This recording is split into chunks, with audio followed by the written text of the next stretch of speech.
Hello, my name is Tabitha Hernandez. Thank you so much for taking a few minutes of your time to listen to my thesis proposal presentation on looking at adolescent deception behaviors through the lens of the hyperpersonal model of computer-mediated communication. This presentation will be a very broad overview of the research that I intend to do, the methodology that I will use, and the purpose behind the study. We all know that adolescence is a time of development.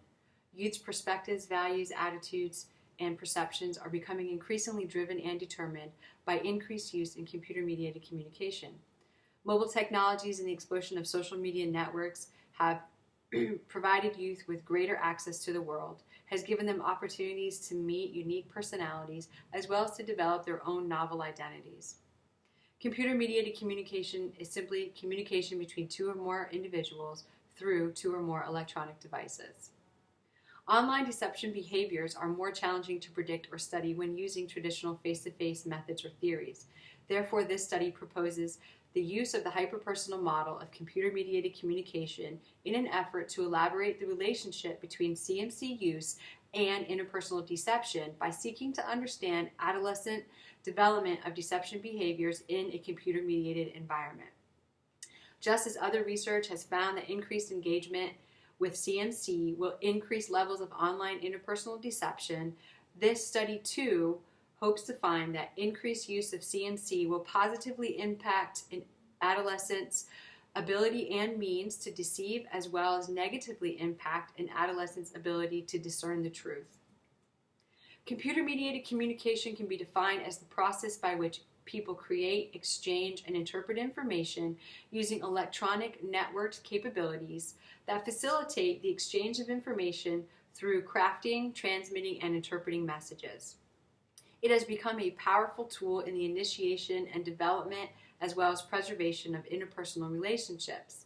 The internet is one such CMC tool and has been praised for its ability to foster new relationships, codify existing partnerships, and provide opportunities for people to reconnect. This brings me to my first two research questions. How do adolescents define an online friend? And how do adolescents engage with friends versus strangers? In 2013, the Center for Disease Control and Prevention found that 41% of youth, grades 9 through 12, used the computer for more than 3 hours a day for something other than homework. In the last decade, the use of social networking has expanded due to the inception of the 2004 Facebook.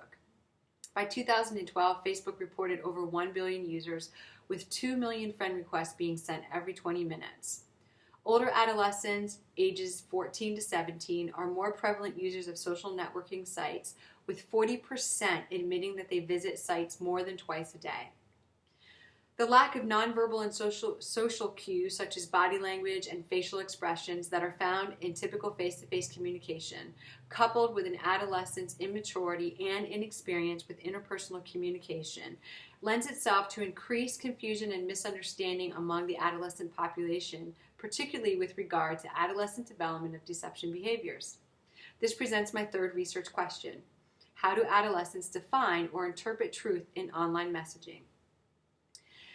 A 2014 opinion survey found that 50% of children ages 8 to 16 use social media before the age of 10. 21% of the youth surveyed admitted to posting negative comments towards others, and another 26% admitting to intentionally hijacking another person's account in order to post without permission. It suggested that adolescents are more likely to set up fake profiles and pretend to be someone else. These statistics pose my fourth research question. What do adolescents consider deceptive CMC behavior? Waller suggested that CMC reveals basic elements of interpersonal communication by coupling itself with fundamental principles on how relationships are built. However, it does this through a typed and text environment, where often sender and receiver are anonymous. This raises theoretical questions about how people, particularly adolescents, alter communication behaviors and perceive others' communication behaviors. Deception is any act that encourages the belief of things that are not true. In their research on interpersonal communication, Buehler and Bergen found that interpersonal deception occurs when the communicator intentionally controls information in such a way that departs from the truth. The hyperpersonal model of computer-mediated communication suggests that users, through a set of theoretically based processes, exploit aspects of CMC technology in order to manage impressions of themselves.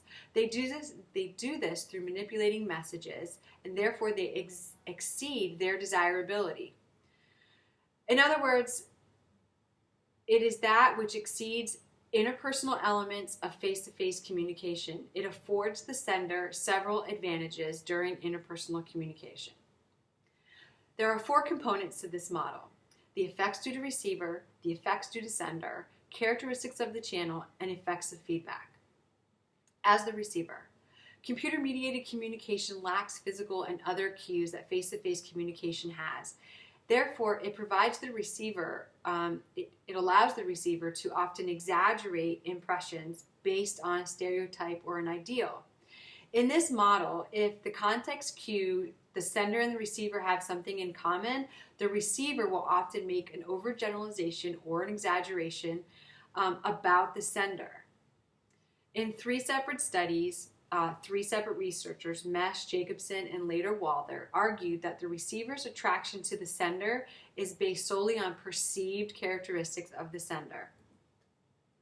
Understanding all that goes into being an adolescent and a teenager, particularly when they are the receiver of a message, and analyzing how youth form their stereotypes and perceive similarities or have differences of opinion, offers an approach for parents, teachers, and counselors to effectively reach adolescents in a critical stage of development. The effects due to the receiver lends itself to my 5th question.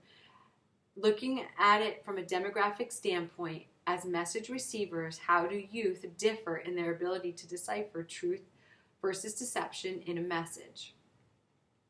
As a sender, CMC is used more sporadically, and therefore impressions and relationships take longer to build. It allows for the sender to be selective and sometimes intentionally deceitful. The sender can manipulate messages and responses in order to only release or preserve information that he or she wishes to be known. Adolescent truth bias behaviors and deception behaviors leads them to assume that whoever they are communicating with is who they say they are. These preservation techniques, to include deliberate deception, are very proliferate in our online environments. Valkenburg, Schouten, and Peter surveyed 600 students and found that 50% had developed fake deceptive online identities. The most common purpose for this was self-exploration or to measure others' responses to their new identity. Gonzalez and Hancock found in 2008 that their participants who were acting as senders in online messages were very careful to present themselves in a more positive light. Effects due to the sender brings about research questions 6 and 7. How do adolescents differ in their desire or motivation to intentionally deceive, and why do adolescents intentionally attempt to deceive a message receiver? The third aspect of the model is the channel. The medium selected for computer-mediated communication is deliberate and is often a contributor to the message crafting. There are several characteristics of the channel that support the hyperpersonal communication. The first is that messages are editable. They allow users to change what they write before they transmit them. The next is time. Users exploit time in order to consider and construct messages with great care. The hyperpersonal model suggests that users take advantage of time to edit and rewrite messages in order to reflect positive effects. And the last is physicality. CMC users are often physically isolated as message receiver and sender. They are often free from environmental distractions, and they are afforded the opportunity to focus on message crafting. With channel characteristics in mind, the next research question is, what channel characteristics do adolescents find more advantageous and why? The last portion of this model is feedback. The model suggests the feedback loop exists. A sender becomes the receiver with the acceptance of feedback. This loop is enhanced by the dynamics of each component of the model. When a receiver obtains feedback and idolizes the source, he or she will reciprocate in a fashion that reinforces the modified identity. Adolescence is often a confusing and sometimes overwhelming period of life, and the wrong kind of feedback can alter their well-being. Interest in feedback's impact on adolescent deception behaviors presents my 9th and 10th research questions. When communicating with peers, do adolescents find it easier to provide deceitful feedback? And when communicating with non-peers, do adolescents find it necessary to provide deceitful feedback? The method of this research will follow a mixed methods approach, as this has been found to be the most useful approach in this type of research. The research cohort will consist of about 600 students ages 13 to 17 from area middle, junior, and senior high schools, private and public.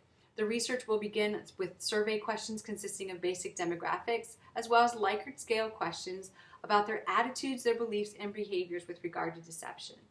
Upon the results of the survey, questions will be modified and smaller focus groups will be assembled. Discussion on deception behaviors will be facilitated face-to-face and audio recorded.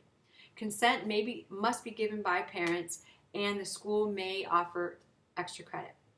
In conclusion, computer-mediated communication is contingent on many factors such as technology, the medium, the user, and the environment. The study of computer-mediated communication has expanded in recent years, but all the factors have yet to be discovered, and it is a broad concept.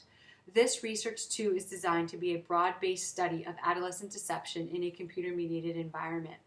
The hyperpersonal model of computer-mediated communication, coupled with adolescent development of deception behaviors, will provide tangible benefits for how we approach future studies of media influences on our youth.